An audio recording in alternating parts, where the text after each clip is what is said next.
আসসালামু আলাইকুম। আজকের এই ভিডিওটা খামার রিলেটেড কোনো ভিডিও না, বা আমরা আপনাদেরকে যা প্রতিদিন দেখাই ওরকম কোনো ভিডিও না। আজকের ভিডিওটা আপনাদের কাছে একটা অনুরোধের জন্য, সেটা আমি আপনাদেরকে ভিডিওর মধ্যে আস্তে আস্তে বলবো ইনশাআল্লাহ। তো প্রচণ্ড পরিমাণে বৃষ্টি হচ্ছিল।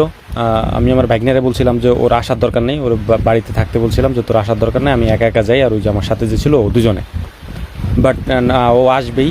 তারপরে ও হচ্ছে যে মাথার মধ্যে একটা পলিথিন পেঁচায়, তারপরে আমার সাথে চলে আসছে। এই যে গাছটা দেখতে পাচ্ছেন, এই গাছের উপরে কিছুক্ষণ আগে আমরা এই জায়গাতে গেছি, তখন বৃষ্টি ছিল না। তো আমাদের হাতে হচ্ছে যে আমরা যে ক্ষেত থেকে বেগুন ছিঁড়ে নিয়ে গেছি, বালতি ভর্তি বেগুন ছিল। তো এই গাছের উপরে দুইটা বিড়ালের বাচ্চা ছিল। বিড়ালের বাচ্চা দুটো এত ছোট, মনে হয় কয়েকদিন আগেই হয়েছে আর কি। তো কেউ হয়তো এটারে বোঝা মনে করছে যে এতগুলা বিড়াল হয়ে গেছে বাসার মধ্যে, বাড়ির মধ্যে।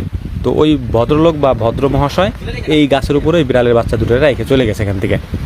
তো এরপরে আমরা ওই নিয়ে বাড়ি গেছি আর কি। মানে আমাদের কাছে যে বেগুন ছিল, আমরা 3-4 জন ছিলাম, সবার হাতেই বেগুনের পালতি ছিল আর কি, অনেকগুলো বেগুন ছিল। আমরা আগের ভিডিওতে সেটা দেখাইছি।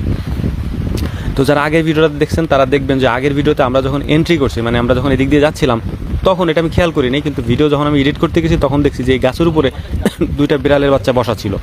এডিট করার সময় দেখছি। পরবর্তীতে আমরা যখন বেগুন ছিঁড়ে আসি তখন দেখছি এই জায়গায় এখানে দুটো বাচ্চা রাখা। তো আমি বাড়ি থেকে ওইটারে রাইখে ভাবছি যে ছাতা নিয়ে আসি। আমি এমনি গেছি আর কি, বাড়িতে ছাতা নিয়ে আসতে গেছি। তো দেখলাম যে প্রচুর পরিমাণে বৃষ্টি হচ্ছে। তো আমার হঠাৎ করে মনে পড়ছে যে বিড়ালের বাচ্চা দুটো এখানে আছে, তাড়াতাড়ি যাই। তো আমি আর আমার ভাগ্নে আর কি, আর আমার ওই যে সাথে যে ছিল ওরা, আমরা 3 জনে আসছি আর কি। আসার পরে আমি দেখলাম যে এখানে বাচ্চা দুটো আর নাই। অনেক খোঁজাখুঁজি করতেছিলাম, কারণ এই যে জঙ্গলটা, এখানে ভিতরে কিছু দেখা যায় না, এত অন্ধকার।